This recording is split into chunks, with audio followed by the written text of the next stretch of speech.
बाबर को लाया कौन? बाबर को इब्राहिम लोदी को हराने के लिए राणा सांगा लाया था।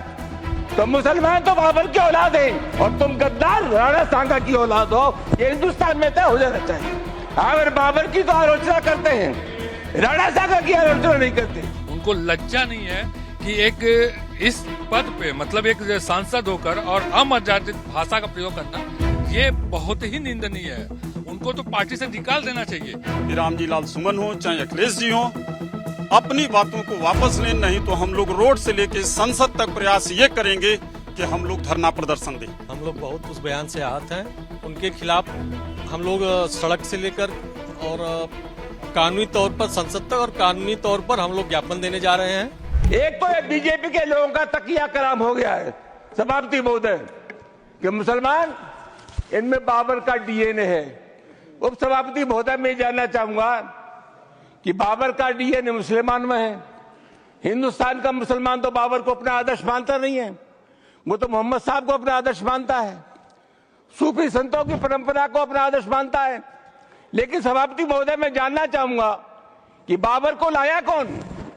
बाबर को इब्राहिम लोदी को हराने के लिए राणा सांगा लाया था। तो मुसलमान तो बाबर की औलाद है और तुम गद्दार राणा सांगा की औलाद हो, ये हिंदुस्तान में तय हो जाना चाहिए। अगर बाबर की तो आलोचना करते हैं, राणा सांगा की आलोचना नहीं करते। सभापति महोदय ये बहुत सभापति महोदय ये देश की एकता आप अनुभवी आदमी है, बातचीत में संसदीय मर्यादाओं का ध्यान रखें। इतिहास राणा सांगा के किरदार को किस तरीके से याद करता है। अपने जिस्म पर 80 जख्म लेकर मुगलों से लोहा लेने वाले राणा सांगा क्या गद्दार थे? ये बात इसलिए उठी है क्योंकि समाजवादी पार्टी के एक नेता राज्यसभा सांसद हैं, उन्होंने एक बहुत विवादित बयान दिया है। उन्होंने राणा सांगा को गद्दार कहा है और इसे लेकर अब गाजियाबाद से गाजीपुर तक जो क्षत्रिय समाज है वो सड़कों पर आकर कहीं ना कहीं आंदोलन की बात कह रहा है। उसका ये कहना है कि अगर राज्यसभा सांसद अपने बयान को वापस नहीं लेते हैं तो जो उनका आंदोलन है वो और तेज होगा। हमारे साथ क्षत्रिय समाज के कुछ लोग हैं, हम उनसे भी बात करेंगे। आलोक जी हैं, करणी सेना के जिलाध्यक्ष हैं। और आलोक जी, जिस तरीके से समाजवादी पार्टी के जो सांसद हैं उनका ये बयान है कि राणा सांगा गद्दार है, इतिहास उनके किरदार को किस तरीके से देखता है और आप लोग का क्या मानना है? सर्वप्रथम तो ये कहना चाहेंगे कि आज ये लोकतंत्र में कोई भी संविधान में कानून एक होना चाहिए जो कि कोई भी प्रतिनिधि, देश के जो प्रतिनिधि हैं उनको क्या बोलना चाहिए, किसके प्रति क्या शब्दों का प्रयोग करना चाहिए। उनको लज्जा नहीं है कि एक इस पद पे मतलब एक सांसद होकर और अमर्यादित भाषा का प्रयोग करना ये बहुत ही निंदनीय है।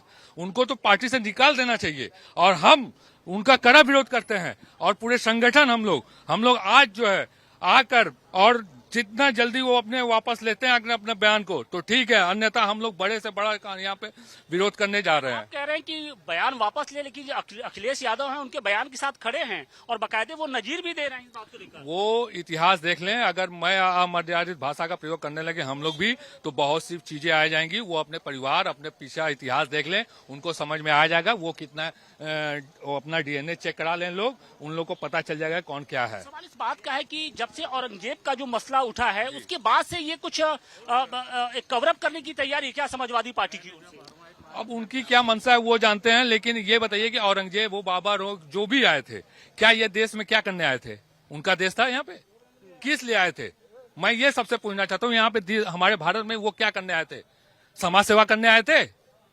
सोने की चिड़िया हमारा देश कहा जाता था, लेकिन ये लूटने के लिए आते थे। यहाँ पे लूट खसोट चोरी सब डकैती, मतलब जितने गलत। समाजवादी पार्टी तो, लेकिन समाजवादी पार्टी तो उन्हीं के समर्थन में खड़ी दिखाई पड़ी है। समाजवादी पार्टी का कोई अस्तित्व नहीं है, चाहे अखिलेश यादव हो चाहे कोई हो। उनका राजनीतिक मैटर है, राजनीति हम लोग नहीं करते हैं। हम अपने भारत की बात करेंगे और राष्ट्रीय की बात करेंगे। राष्ट्रीय की बात करें, लेकिन जब राणा सांगा जैसे एक महापुरुष की जब बात होती है तो उसको गद्दार तक कहा जा रहा है और अखिलेश यादव उनके साथ खड़े दिखाई पड़ रहे हैं। मैं यहाँ सर्वप्रथम बताना चाहूंगा कि राणा सांगा एक ऐसे क्षत्रिय राजपूत थे जो समस्त भारतवर्ष के समस्त राजपूतों को एक ध्वज के नीचे खड़ा करने का वो कार्य किए। वो ऐसे राजा थे।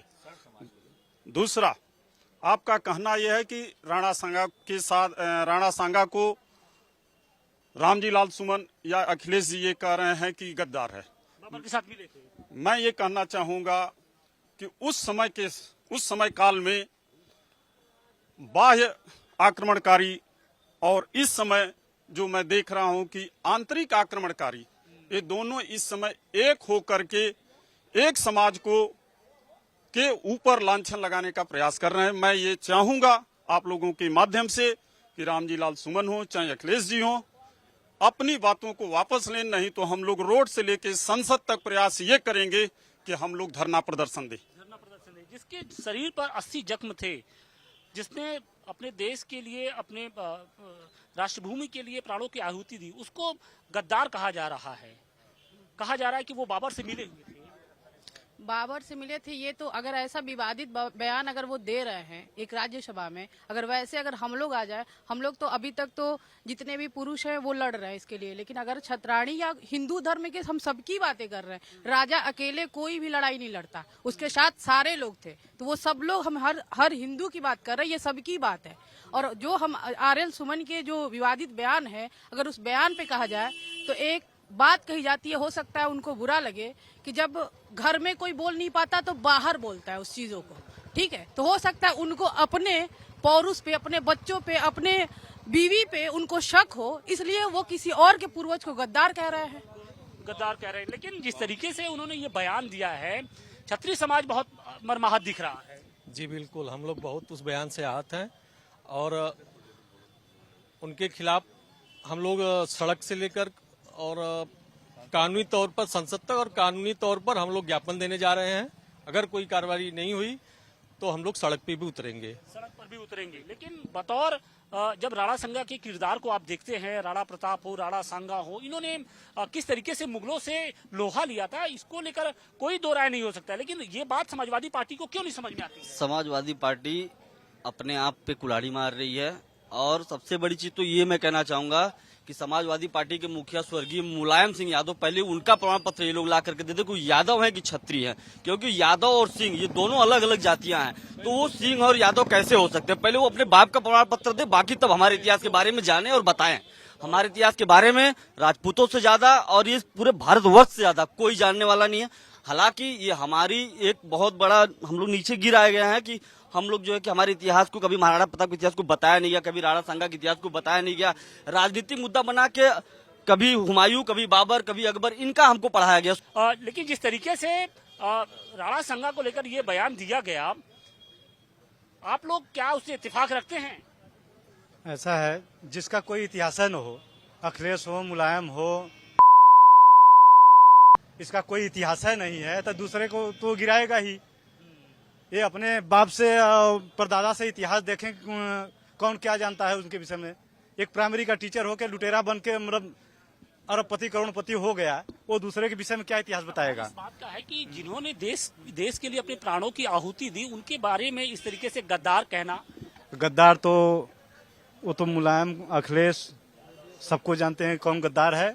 और छत्री, इनका इतिहास तो सब जानते हैं। अगर छत्री न होते तो हमारा भारत एकदम विहीन हो जाता। तो बिल्कुल जो क्षत्रिय समाज को लेकर, खासतौर से जो राणा संगा को लेकर जो बयान दिया गया है समाजवादी पार्टी के राज्यसभा सांसद की ओर से, उससे जो खासतौर से जो क्षत्रिय समाज के लोग हैं वो बेहद मर्माहित दिख रहे हैं। और उनका ये कहना है कि अगर उन्होंने ये बयान वापस नहीं लिया तो इसका खामियाजा न सिर्फ कानूनी तौर पे उनको भुगतना होगा, बल्कि आने वाले विधानसभा चुनाव में भी इसका खामियाजा उन्हें भुगतना होगा। वाराणसी से केस के साथ आशुतोष सिंह, टाइम्स नव भारत।